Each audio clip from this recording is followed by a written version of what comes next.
What's going on, everybody? Welcome to another edition of Acts of Creation.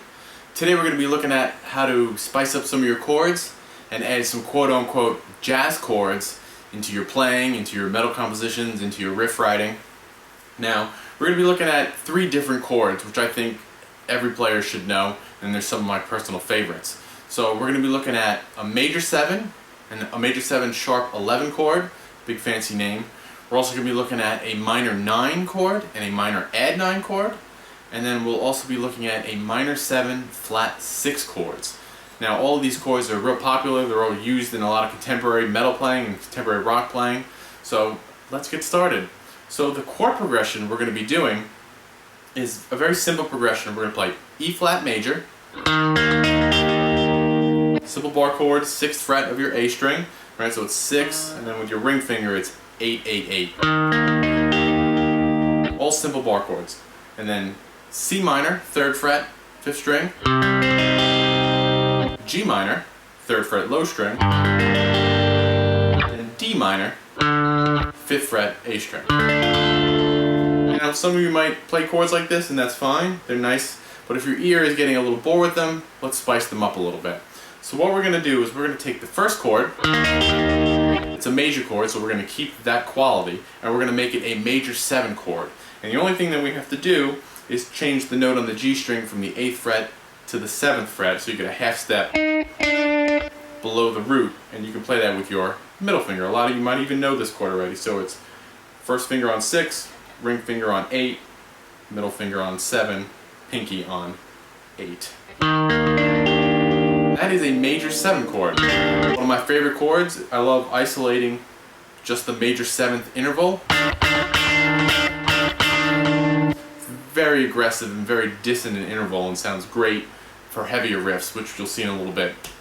So we're going to play this chord. Now, if you want, you can put the sharp 11 into this chord, and all that is a tritone, a sharp 4. So that would be A in this particular case, but there it's not going to sound very good. It's not that bad. But we're going to put it up high. So we can pick out this chord, and you can let go of the root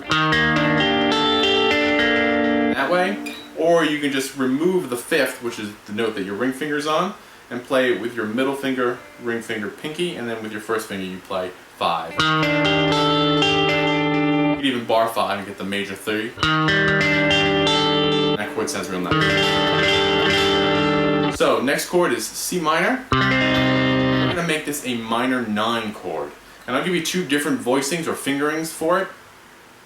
First, let's do in 3rd position, right? So we have middle finger on 3, first finger on E flat, and then with our ring finger and pinky we're going to play the 3rd fret on our G and B string. It's a very mellow chord. It's not like the add 9 chords, which are very super minor almost. Very mellow and very nice sound. The other fingering we can do is we can keep it up in basically 6th position. Take our ring finger, put it on 8, our low E string. First finger on 6, ring finger on 8, middle finger on 7. Really nice sound, and you'll notice that if we play it there, the only fingers that have to move are our ring finger and pinky. So that's a real nice pattern to play that in. So you have some chord tones, shared chord tone. So the next chord we're going to spice up is our G minor chord. We're going to make this into one of my favorite chords, and that's the G minor add 9. And to do that, all we have to do is take our pinky and put it up a whole step to the 7th fret. One of my favorite chords, very minor. It's almost like an extra minor. You can play it up in 10th position if you want. Same concept, take your bar chord and just put your pinky up. Now some of you might be asking what the difference is between a minor 9 chord and a minor add 9 chord. And besides the tonal qualities, as you can hear, the minor add 9, I'm sorry, very harsh, and then the minor 9, it's a little more smooth. So the main difference, the only difference between those chords is that the minor 9 implies that it's a 7th chord. So when you play a minor 9 chord, it's going to have the minor 7th in the chord. And an add 9 is just you're adding the 9th to a minor chord. There's no 7th in that chord. Now the last chord we're going to look at is the minor 7 flat 6. And again, I know that sounds like a handful, but it's really not that bad. So we're going to be on D, right? 5th fret of our A string. Take our minor bar chord. What we're going to do is we're going to take our 5th, our ring finger note, and we're going to play a fret higher with our pinky. So again, it's very nice, mellow chord. Almost sounds a little happy, even though it's a minor 7th kind of chord, and it sounds really good if you add some low detuned power chords underneath it. You'll see bands like Periphery, they'll use this chord a lot. And just the fact that you're taking your pinky off of the G string and putting it on to the D string on the 8th fret, you're now barring with your first finger and you're playing the minor 7th chord. So instead of just picking out plain old boring chords,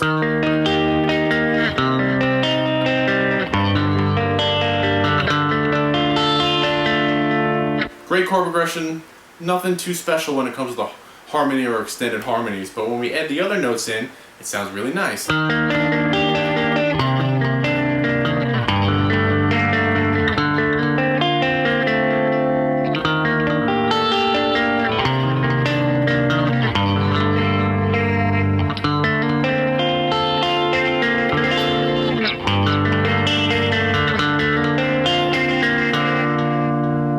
Really nice.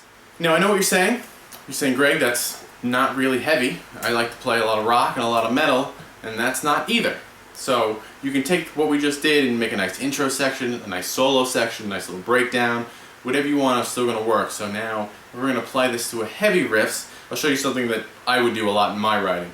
So since I'm on the 7th string and we're in standard tuning, we're going to take advantage of our low B, and we're going to play E flat, which is the 4th fret, C, which is the 1st fret, G, which is still G, 3rd fret, and then our D down on the 3rd fret on our low B. So what I'm going to do is I'll play the riff and then I'll explain what I kind of did. So instead of just playing simple power chords,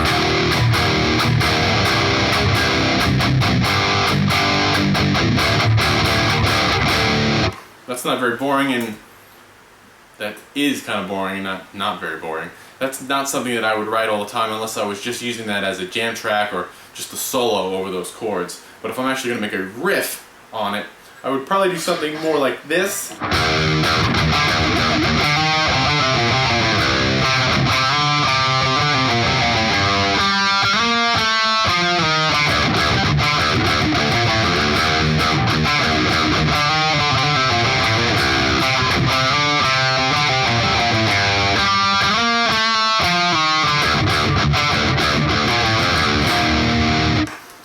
I use those kind of riffs all the time. And for that first chord, I'll show you what I was thinking. We have this E flat major 7 chord. So if I come to the 4th fret and I play the arpeggio,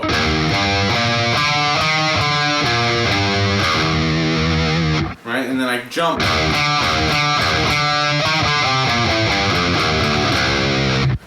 up the interval of the 7th. I do it all the time in my writing. You see a lot of bands use octaves and stuff, so I just take that technique and I play 7ths.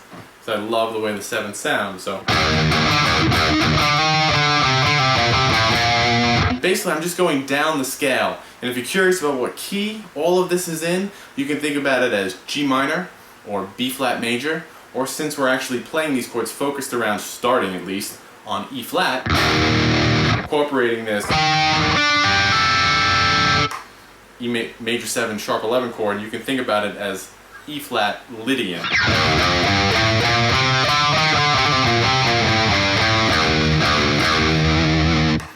Everyone's favorite scale, right? So again, I'm just taking that chord, jumping off the 7th, and just pretty much going down the scale, and then walking up the little scale fragment, A, B flat, C, but then I'm catching the C down here instead of playing C octave, sliding up to D, which is the ninth, repeating the scale walk down. Except that time I walk down the G, octave, slide up to B flat and A, so you have your third and your ninth. And again, more scale work. Right down the D, except, and then I'm essentially outlining the D minor flat 6. So there's a minor chord, right?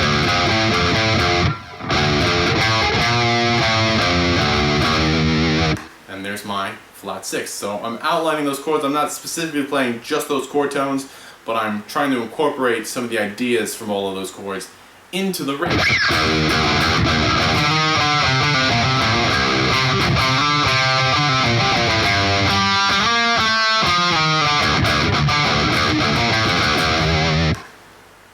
And there you go. So you have 3 chords every player should know. You have your major 7 or your major 7 sharp 11, if you want to take it a little farther. You have your minor 9 and your minor add 9. And then you have your minor 7 flat 6. All used today, and some of my favorite chords. So we have a clean section, we have a heavy riff.